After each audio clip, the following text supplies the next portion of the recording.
Hey writer friends, welcome back to my channel. If you're new here, my name is Holly. I'm a writer aspiring to be a published author. And I'm in a little bit of a different setup if you can't tell. If you've been watching my videos, you know I usually have like a bookcase behind me and all of that.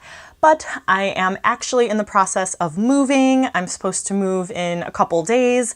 So life has been a little bit crazy, and I actually packed up all the books that were in those bookshelves into boxes. And so the space where I usually film my YouTube videos is just surrounded by boxes. And so I'm like, instead of, trying to move these very heavy boxes, I'll just film in a new location. That is a little bit easier. And I'm like, oh, actually, I should have been doing this from the start because it's a little bit easier of a setup.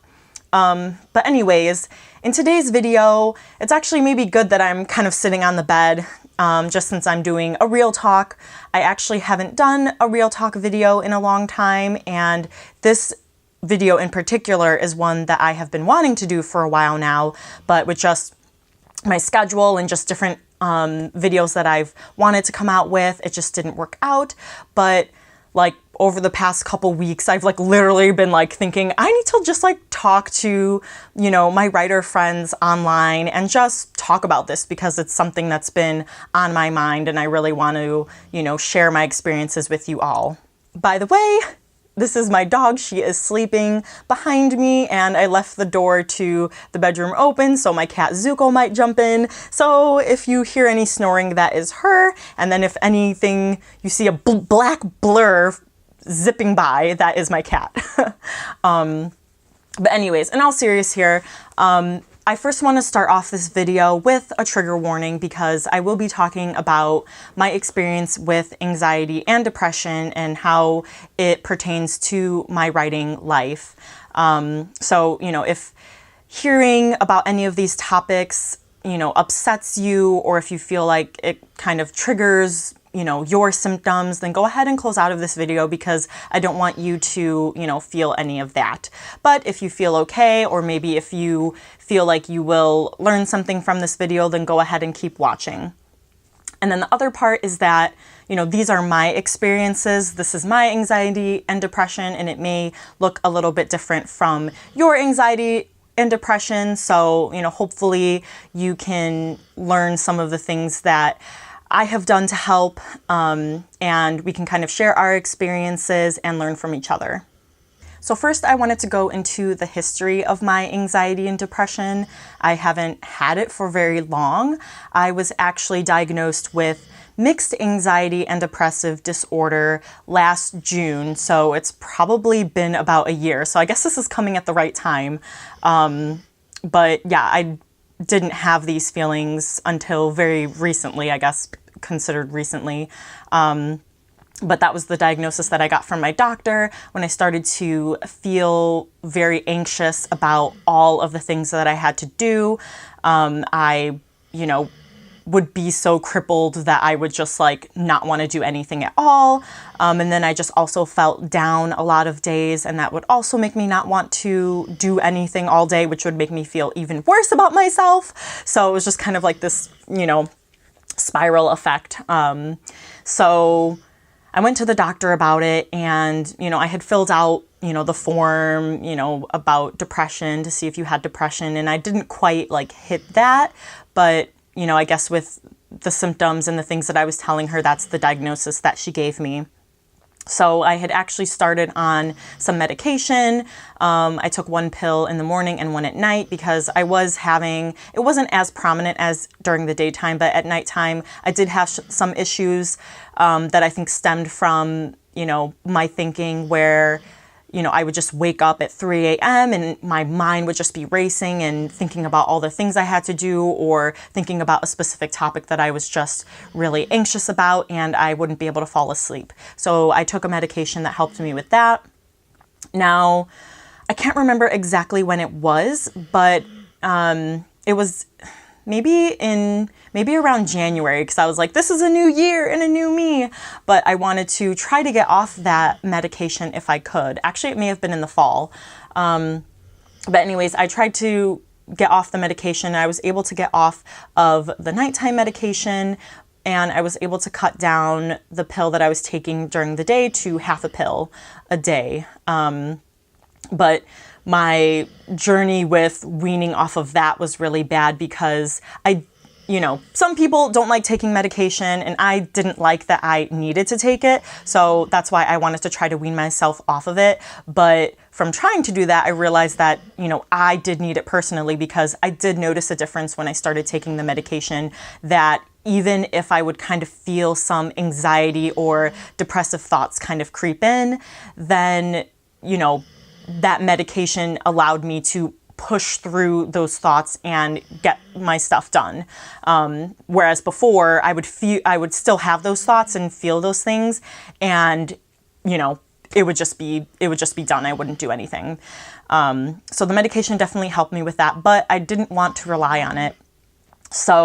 But from weaning down to one pill during the day to half a pill just completely wrecked me. Like, that's where I started to have some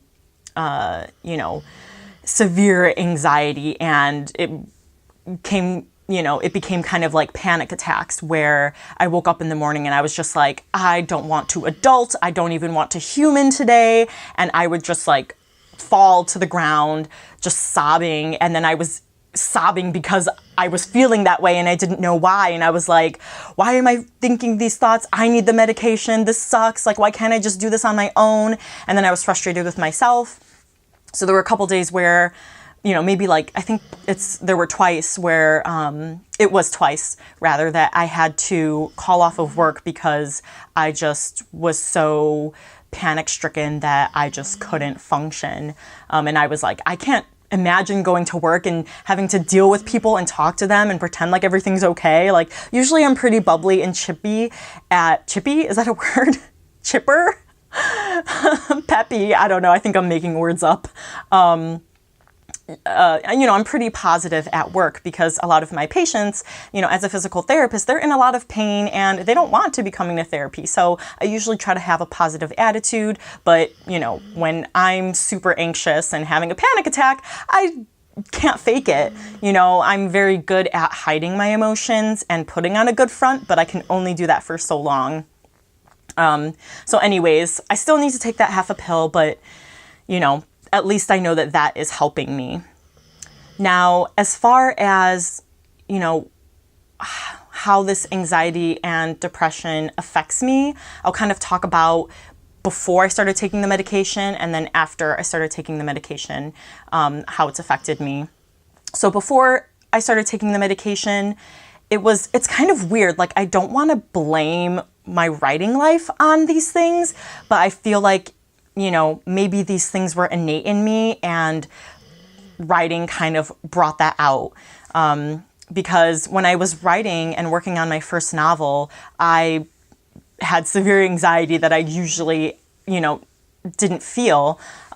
It was kind of similar to how I would feel when I would be studying for exams in school, where I would just feel so overwhelmed with all of the material that I had to study that I just wouldn't study. And then, like, the day of or the night before, I'm like, crap, I gotta study, and would just go into go mode. But that kind of translated into writing too, where I was just so panic stricken with the thought of all that I had to do. Like, oh, I didn't, meet this writing goal today. I'm behind, and I would get frustrated at myself. And then all of the self-doubt that I had, like, why am I doing this? I'm such a bad writer. There's so much I don't know. What do I think I'm doing? Like, all of those negative thoughts like came to me. And then I wouldn't write, and then it would be worse. So I just kind of, it was that feedback loop again. But, and then I would just be depressed about not writing or about how much I sucked at writing.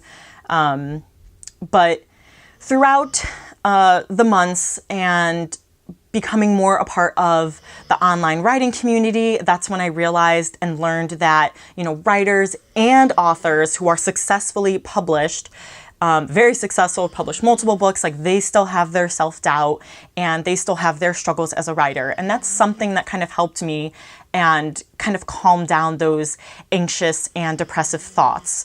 So, if you're feeling any of those feelings, I recommend just you know, following people that you know are going to motivate you. Like Instagram has so many inspirational posts and just people that like I follow them because I'm like, wow, like, you know, I know when I see their post, I'm going to, you know, feel positive. I'm going to feel good about myself and I can like go about my writing goals. Like you're going to motivate me. So find people either on Twitter, Instagram, YouTube, anyone who can, you know, kind of bring you out of any ruts that you may have. So then once I started on the medication, like I said, I was still having some of those anxious and depressive thoughts, but they were better. Oh, there's Zuko. Hi. I was still having those thoughts, but, you know, I was able to push through them. And I think I attribute that not only to the medication and also following people that, you know, would pick me up and inspire and motivate me, but also the strategies that I learned that kind of helped me get out of those thoughts. When I was feeling overwhelmed, when I was feeling stressed about my not meeting writing goals or maybe meeting my writing goals and, you know, feeling I'm not good enough, being overwhelmed with everything I had to do.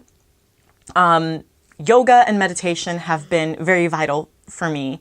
Now, I've actually only been doing yoga like once a week, but I refound that I had downloaded the Headspace app, which I believe Kristen Martin had recommended. I think that's where I heard it from her. And I was like, oh, I have this app on my phone. Like, why haven't I used it? So I actually just started that up 2 days ago. But every so often I will like meditate for like 5 minutes or something on a like positive topic, or some are just kind of generic. But I found that that's really helped ground me and just keep me in the moment, because another thing that would spur on my anxiety is when I'd be out like with friends or family and I couldn't enjoy myself because all I was thinking about was like, I should be back home writing, or I didn't meet my word count goal. Like, I don't want to be here. And it was like horrible because you're like, you just want to enjoy the time that you have and enjoy the life that you have.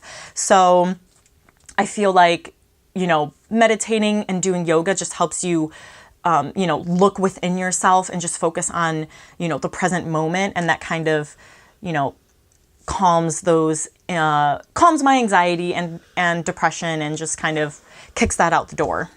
Another thing that helps is actually talking it out, which is what I'm doing right now. But talking to either my sister or my fiance usually does the trick, because it's kind of like, you know, in normal life when you're stressed and you just need to vent about a bad day that you had. And so, you know, just talking about my symptoms kind of helps calm me down too. But when I keep it inside, then it just festers until like I have something big come up that like I wasn't expecting, that kind of tips me over the edge. And along the lines of yoga, just working out in general, especially cardio, where you're just sweating it out and just, you know, focusing on something else and getting your mind off all of the things that you're anxious about. And then it just makes you feel good because you're getting that endorphin rush. And yeah, it just feels good to work out. So doing that has been helpful to integrate back into my routine. And then finally, sometimes just pushing through those negative thoughts and feelings and just doing what you've been putting off. Like if I'm so anxious that I don't want to write, like I just need to write, because then I'm like, wow, I feel great now because I wrote, and that was what I was anxious about.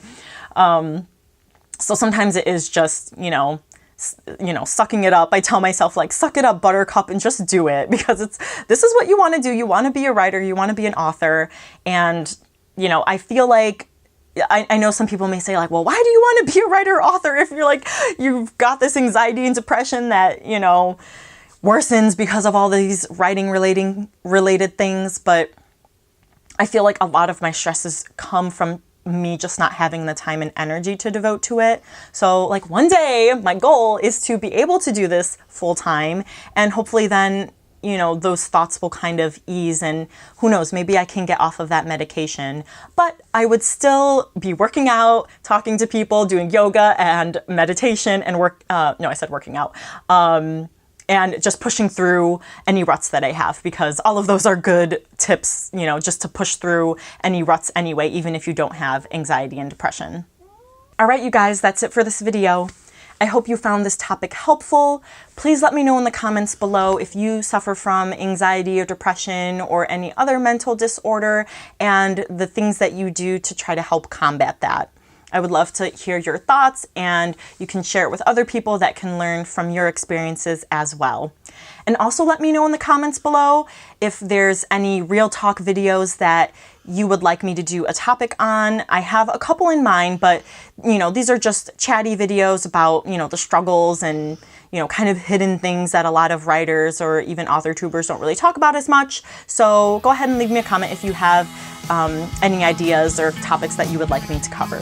All right, you guys, thanks for watching. Until next time, bye.